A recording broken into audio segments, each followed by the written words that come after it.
It's about that time of day again, folks. Welcome back to your nightly newsletter, boys and girls. Joseph James here. Thursday evening, January 14th, 2016, wrapping up this second full week of the month of January 2016. Got a busy newsletter in store for us. Lots of volatility, lots of trading opportunities. Doesn't matter what direction you're going on most of these markets right now. We're going to plan for you guys, though, to help navigate this volatile time of the year. Starting first tonight with crude oil. Crude oil is range-bound and trading at the highs, which means sellers will be looking for buyers to fail on the next pullback to sell the highs with a target back at the range lows. We've also got a plan for all you bulls out there in the oil market right now. E-mini S&P, the E-mini, is bullish with a spike in channel this evening, which tells us to wait for a deep correction off the highs for the most reliable buying opportunities tomorrow. And if they fail on the S&P pullback here, we have a huge target waiting for us back at multi-day lows. Got a plan for the E-mini traders tomorrow.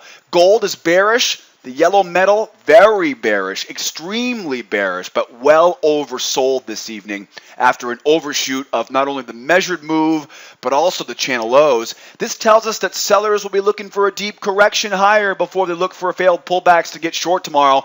Right now, the bears have complete control in the gold, but we got to wait for patiently to see that correction higher before we go forward with that. On the euro, the 6E trading inside a megaphone this evening as price whipped around violently today from high to low on incredible volatility. I told you guys last night that euro chart looked nasty, and it definitely lived up to its expectations today. Now this tells us to buy the lows and sell the highs until we can find some sort of trend direction on that euro, right? Today was a very, very volatile day on the euro. Gold seemed to be pretty straightforward, but the euro, man, oh man, oh man, we got a great chart to look at on the euro. As you can see, we got a great plan of attack for tomorrow: crude, E-mini, S&P, gold, and euro. Before we jump into our charts, though, for tonight, I do want to remind you to make sure you're watching this video on our trading blog here at sidewaysmarkets.com. If you're watching the video on our YouTube channel, there's a link right in the description of the video. Take you over to our trading blog. A couple reasons why. I would first of all love to invite you to come out and attend our live trade room as a guest for a day, maybe 2 or 3 days. Grab your free pass in the upper left-hand corner.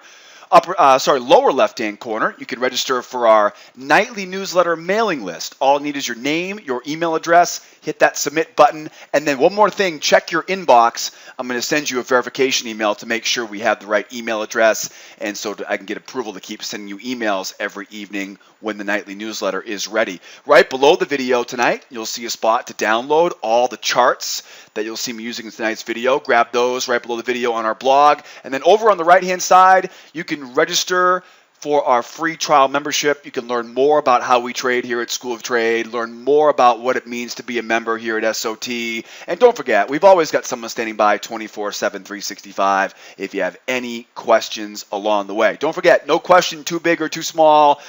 Charts, software, data, brokers, it doesn't matter. We got someone here qualified to help you guys out whenever you need it. Now, we are going into the last day of this second week of the month. Tomorrow is Friday, January 15th. We got a bunch of news tomorrow, as you can see. They're going to keep you busy pretty much right from the get-go tomorrow morning. We have 8:30 news. We got the PPI, the retail sales, the Empire State Manufacturing at 8:30. Then we go into 9:15 industrial production. And then, of course, at 10 o'clock, we've got business inventories and consumer sentiment. Remember, sitting on hands 5 minutes before, 5 minutes after.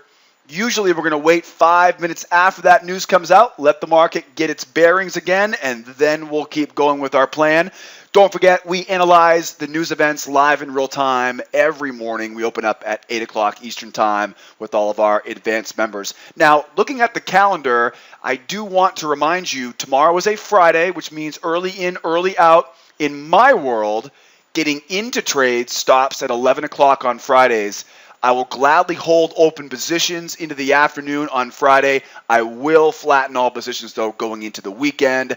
If you've been living under a rock the past few weeks, right, or the past few years, right, you should probably be worried about holding positions here over the weekend right now. A lot happens between Friday afternoon and Sunday evening when the markets open back up electronically. So entering into trades until 11 o'clock on Fridays, After 11 o'clock, though, we'll manage open positions closing up before 5 o'clock when the markets close on Friday afternoon. And then this weekend is a holiday weekend. If you go up top here and look at the 18th next week here, next Monday is the Martin Luther King Jr. holiday. Now, the markets are listed as closed. This is one of those half holidays. You will see on Monday electronic trading will be open. But this is one of those days where, although the market will be moving on Monday, if you do choose to trade Monday, January 18th, be aware it's going to be lower volume. And the only people that are really trading on these half holidays, Columbus Day is another example of it, where the markets are technically closed. Option pits are closed, right? NYSE's closed. But again, you'll see electronics. You'll see all the crude market, euro, gold. You'll see all the markets. They will be moving. They will only be trading electronically. And remember, the big thing is when the kids are out of school, when the banks are closed, you want to be very, very careful. If you do trade January 18th, that Monday morning, it's going to be basically treated as a half day. So you might get some action there from 7 o'clock until 10 o'clock, 7 o'clock until 10:30. Just be careful. Be careful because volume is inherently low on those half holidays. Our trade room will be closed. Our chat room will be open. And I will not be doing the free pass sessions right in the afternoon on Monday, January 18th. I also will not be doing the newsletter on Monday, January 18th as well. So the next time we see each other for our nightly newsletter, I'll be observing the holiday right along with the rest of us. The next time that we have our trade room open is Tuesday, and the next time, of course, we do our nightly newsletter will be Tuesday, January 19th. All right? If I don't see you guys tomorrow morning in our live trade room, make sure you enjoy the holiday weekend, right? Enjoy some of this beautiful weather we're having this time of the year. All right, moving forward here, we got some really active markets right now. Starting off here with crude oil. Crude's range bound and trading at the highs, which means the sellers will be looking for buyers to fail on the next pullback to sell the highs with a target back at the lows. Now, we have been trading inside the same range since Tuesday. And although the buyers took control in today's session, they were clearly bullish in today's session, we can easily see the test of yesterday's high was followed with a failed second attempt to push it higher. And when you combine that failed second attempt, I'm looking right here right now, when you combine that failed second attempt, right, you can see they kind of gave a little nudge, right, up to that previous high of day. What you wanted to see, though, if you were a buyer, is you wanted to see them finish higher here. They didn't finish higher. They finished with a lower high. And even more importantly, we are sitting literally right on top of what will now be support at the top of this wedge, right, of this triangle. So take the fact that we have a lower high, right, from today's session, combine that with the fact that we're at the high of the 2-day, we're about 2/3 of the way up on the 3-day range, and you know these buyers are walking on thin ice right now. Sellers, you guys want to see the buyers fail on this pullback, and if it pushes back to the highs, while the bulls the bulls will still be waiting to see a pullback hold. So let's take a look. Let's play that game. What if price goes higher? What if price goes lower? If price goes higher here, it doesn't convince me by much. I'm not going to be. I can't take these buyers seriously right now until they hold a pullback. So what we're looking for is, again, we're probably going to see some buyers who really don't see the big picture right now. They're going to try to buy this pullback. Okay, that's fine by me. I'm still very, very. I'm optimistic on both sides. Let's put it that way. I'm not really leaning on one side or the other right now. I want to see what happens here. Again, I'm expecting this to hold briefly. Assume we go higher.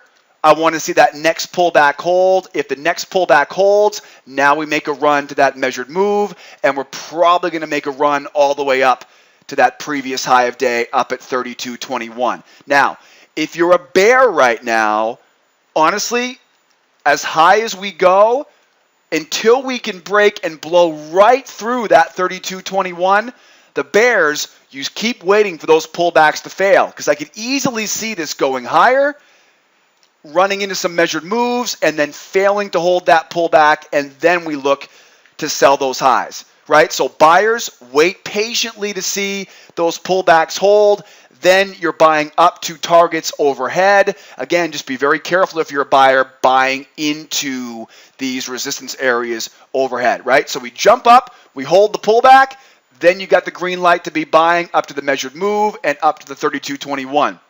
At any time, though, if those pullbacks fail, again, you're coming off that range from yesterday's high, right? And, of course, we got that big clue that I know I'm not the only person in the world seeing that lower high, right? No follow-through, right, from today's push higher. Now, what if price goes lower? If price goes lower here, now we're gunning towards that 30.44. We've got major support. That 30.44 is a multi-day low from prior last week. What we're worried about right now is combining those, right? You got the wedge low, the triangle low with the major support, right? So if we collapse back down in, our target's going to be down at 30.44. At 30.44, or should I say at the low of this triangle, right? That's the objective. It may be a little bit higher than 30.44. But the bottom line is we push lower, target is down at the low of that wedge, and then we look to buy lows, sell highs, buy lows, sell highs, right, inside of that wedge. Now, if we blow right through that low, right, if we blow right through that low, do not buy the low. Do not sell the low, right? That's the most important thing. If you want to be a buyer, we're looking for sellers to fail to buy it back up. If you want to be a seller, if we blow right through this low, you're going to get some profit taking. You're going to get some buyers coming in.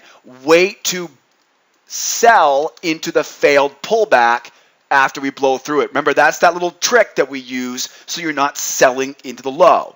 If you do it this way, right, wait for price to come up off that low, wait for the buyers to try to buy it. Again, if they fail, then we can finish the job, back off, right, back down to retest, right, that $30 a barrel. Right now, I have to say, if I was a bull right now on the oil market, I would be concerned. I would definitely be waiting for a little bit more proof right now, just because of what we saw at the end of the session today. That inability. It feels like right now, they did a little shake and bake up to the high, ran out all the buyers that were holding from that inventory report earlier this week. Right, and now they're going to make them, or should I say, run out the sellers holding still, and now they're going to make us wait here now to see if we actually get some proof, if they can hold a pullback, and then we're going up to measured moves, up to those range high targets overhead, and then possibly one big measured move overhead. We're going to have to play that in real time tomorrow. Again, if I'm a bull, I'm worried right now. I'm worried. This looks like we're walking on thin ice here right now. If they can't hold that pullback, right, you know where it's going to want to go to. Will it get back down to that 30? We'll have to wait and see. At least you guys got a plan for tomorrow. Don't forget, we'll be trading this market live in real time tomorrow morning at 8 o'clock in the morning. Come out and join us.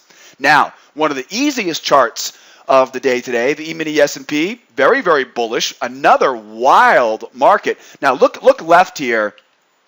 This is exactly why I said yesterday, with that strong push down, don't you dare sell that low.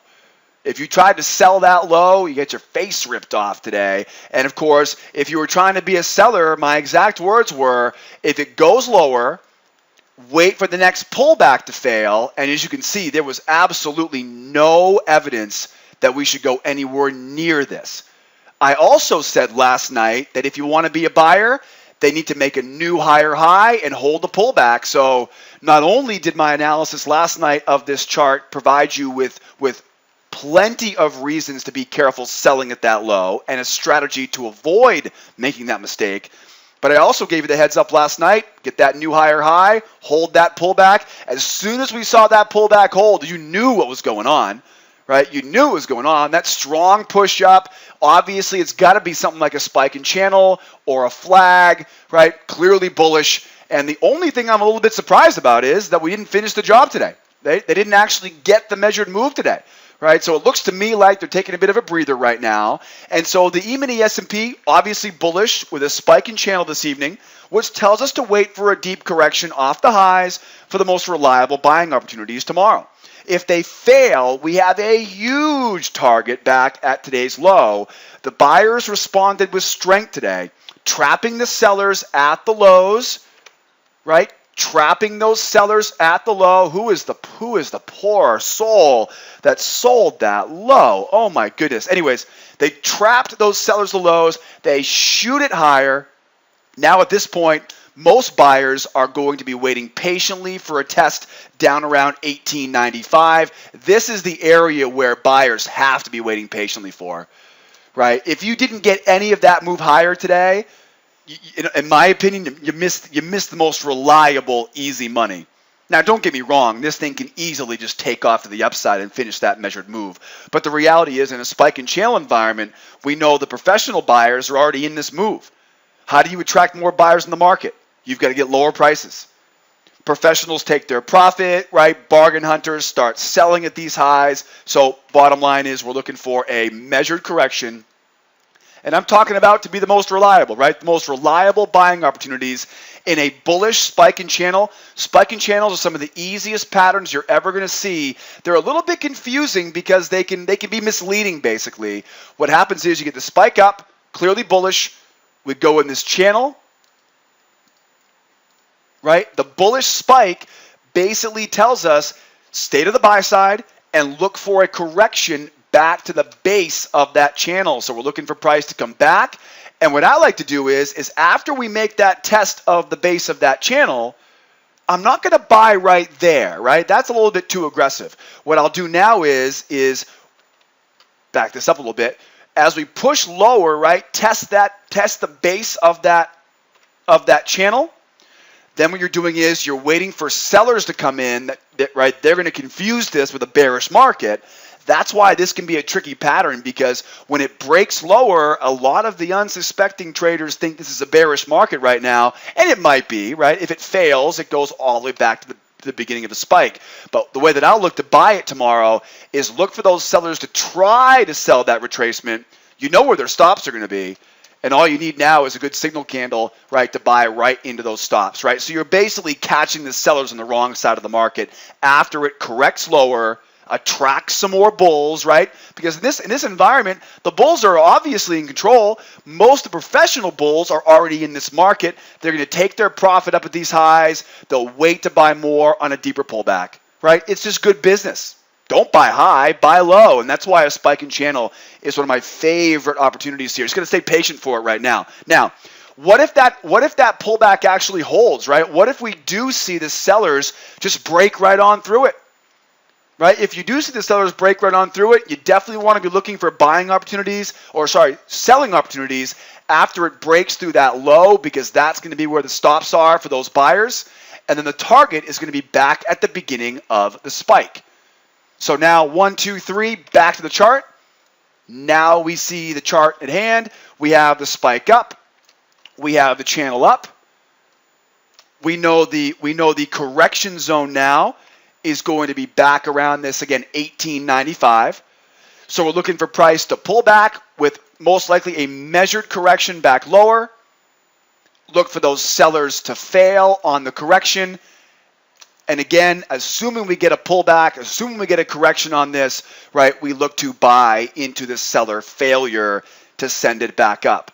Okay, in that scenario, then we can go out and look for a larger measured move. A, B, C, D, right? And that will give you a larger measured move as it goes higher, trying to test, right, Wednesday's high of day, right, the previous high of day.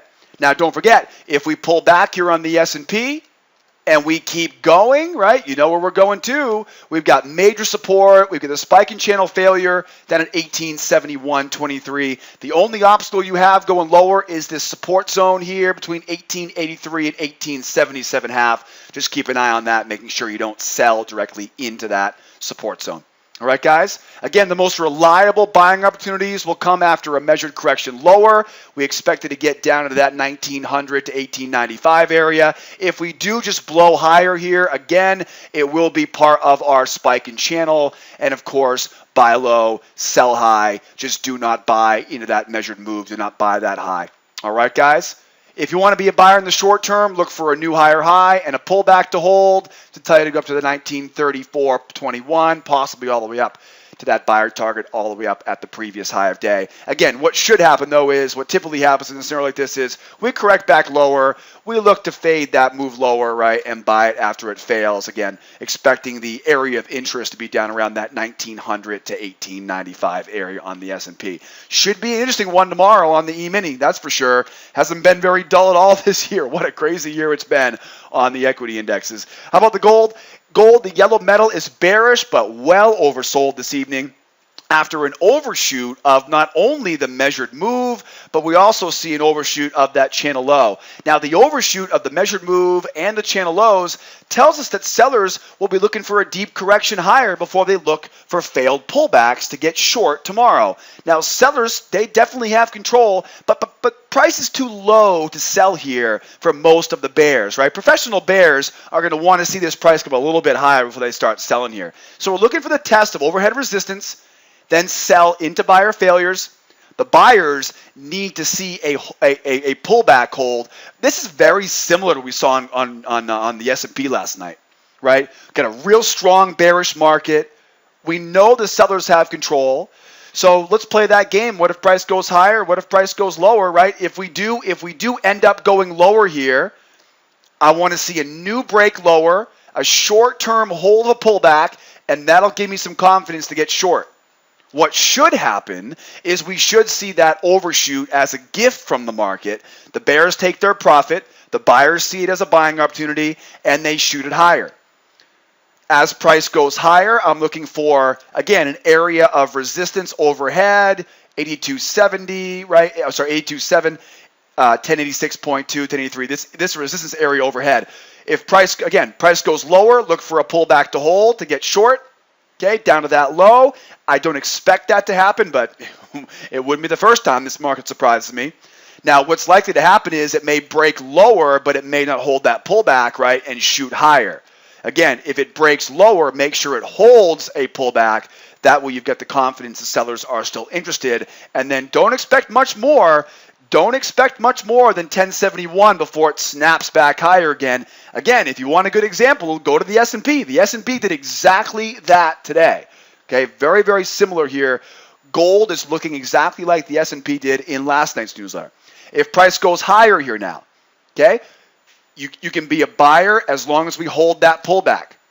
Okay, targets overhead are going to be all these swing levels overhead. I love the look of this trend line overhead. If I had to guess right now, I would guess that's about as high as we're going to get that correction if it's going to come tumbling back down. So it may go as high as that little trend line overhead, and then we see that pullback can't hold, and then we can sell it back down. Bottom line though is, if you're a buyer, you want to see a pullback hold, just like the S&P today, and then the only thing you got to worry about is just don't be buying into any of these resistance areas overhead, right? So we get a pullback to hold, you can be a buyer, just don't buy into resistance. If the pullback fails, yeah, that's going to be the easy money. If the pullback fails, selling it right back down again. The one thing, though, that I see is this 1, 2, 3 pushes down. If we do tumble back down, I don't see us going much further than that, right? Look for sellers to fail to buy that low. Again, go back and look at the S&P. You pretty much have an exact carbon copy of what happened yesterday on the S&P is what our plan will be here tomorrow for the gold. Sellers in control, buyers, make them prove it first. I want to see proof from those buyers before we go taking any nibbles to the upside here tomorrow. And then definitely the chart of the day, the euro. What are we going to do with this little misfit? Now, remember, the euro is going through that identity crisis right now where we're trying to find that new normal on the euro. They just changed the tick value for the euro. It's been real low volume. We talked about that earlier this week. And the funny part is that on Monday's newsletter, my exact words were, I'll expect Thursday to be back to normal. I'm going to go with I hope this is not normal, right? This is extreme, well, I shouldn't say hope. This is extreme volatility, right? So extreme volatility here on the euro. This is a megaphone pattern. A lot more volume, though, today. I will definitely say we got about 100,000 contracts more traded for volume today on the euro. So I think we're finally starting to get people back interested in this market this week. I think next week's going to be a really big for this market as far as getting back on track and getting some stability, at least as far as traders not feeling so scared to get into this market right away after that big tick change. It was a big change, right? So I would imagine a lot of smart traders sat on hands early this week. Now, the euro is trading inside a megaphone this evening as price whipped violently around from high to low on incredible volatility today, which tells us to look to buy the lows and sell the highs until we see some sort of trend direction. Okay, now these megaphone, I mean, look at this. It was literally impossible today to hold anything longer than a few hours. Right? First of all, we push low, run out the buyers holding the pullback. We then push higher, right? Trap high, run low, just to shove it down their throat. We get a little pullback that fails, crashes back down, runs everybody out. Where does this market want to go right now? So we're looking at this chart going, okay, I want to hand this market a Xanax or something like that and say, hey, chill out for a second, will you? But this is fine. We have a megaphone pattern which basically tells us buy low, sell high. And so we know that we have rotation. We rotated from the low up to the high, we double press high, we get a big correction. This is a really big, very common clue, a double press high, right? Usually when we see a double press, it's going to correct in the opposite direction. Now we're seeing the same thing. We see it smoke down to those lows. We may see another double press low. That will be a buying opportunity at that low. Okay, but bottom line though right now is you're looking to buy low and sell high. There's no directional bias going into this. This is a completely balanced market right now. We're seeing higher highs and lower lows. Again, this is a rare but very powerful pattern. So let's play that game. What if price goes higher? What if price goes lower, right? It's a relatively simple game here. First of all, what if price goes lower? If price goes lower, we have to be concerned with this megaphone low. I'm looking for the sellers to fail on a pullback, and we look to buy that low. It's very similar to what's happening right now. We go to a new lower low. I want to buy the low, so I wait for the sellers to try once, and if they shoot higher here, that's going to be your first green light to be a buyer at these lows. But again, let's play that game. Let's go lower first. So price goes lower first. Now we have a double press low.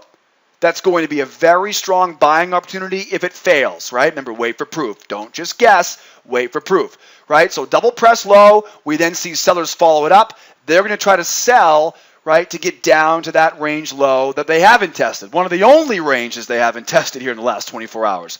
The bottom line is we're looking for that next move to fail so we can buy that low in a beautiful position to be long off the lows.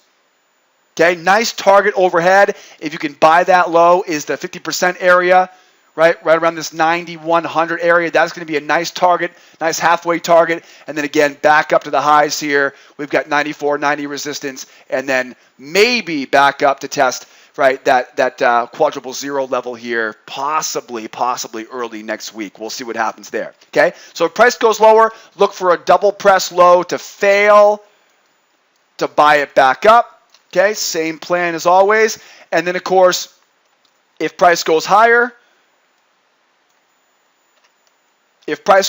we already have a single push lower. So if price goes higher, that's your first opportunity to be a buyer at these lows. Then the real serious bulls are going to start really taking this thing serious if we hold that pullback. Right? If we hold that pullback, you've got to take the bulls very, very seriously, and they're going to be making a run back towards that range high. Okay? We get back up to that range high. I'm looking for buyers now to hold a pullback. If they hold that pullback, we make a run towards that big round number, which of course will also be a prior day high, right? A megaphone high up top here. Okay? If we push higher up to 94.90, if they can't hold the pullback, remember, sell high, right? Sell high. I'm not going to blindly sell the high. What I'm looking for is if we blow right through it, if they hold the pullback, now I can buy that pullback. If they can't hold that pullback, that's your cue now, right, to sell it right back down. All right, guys? I talked about this last night. This euro from last night's newsletter, my exact words last night were, be ready for a volatile session in the euro. Tomorrow is looking to be very, very similar. Tomorrow's looking to be very similar. The megaphone pattern, really just the disregard for any directional trend tells me buy those lows, sell those highs, try to stay away from this middle, right? This middle, take your profit in the middle, buying low, selling high, but try to stay away from that middle because that's where you're going to start seeing it get really, really whippy. I mean, look at this nastiness right inside that middle of that range, okay? Head on a swivel. Keep your eyes open tomorrow morning on the euro. And as I always remind you guys, don't forget, you're not alone out there. Before I let you guys go to your holiday weekend, I remind you, come out and see me tomorrow morning, 8 a.m. Eastern Time. We open up our live trade room for all of our advanced members. Head over to schooloftrade.com, register for your free trial. That way you can learn more about what it means to be a member here at SOT. We've got 3 levels of membership, no matter whether you're brand new to day trading or you're a seasoned veteran that's still trying to figure out how to make consistent profit in these volatile markets. I've always got someone standing by 24/7, 365. Don't forget, we'll be here all day tomorrow. I will be around this weekend. I'm working on another big update for our School of Trade members. And of course, you guys be well out there. Have a great weekend. Don't forget, share this information with a friend.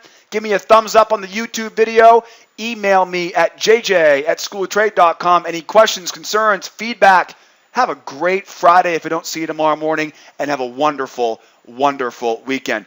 Dare I say, go Patriots this weekend? Who you got in the games this weekend? I'm a Patriots fan. What can I say? Out of here now. My name is Joseph. Thanks for being here. Be well out there. Be nice to each other. Be here tomorrow. Adios, amigos. Bye-bye for now.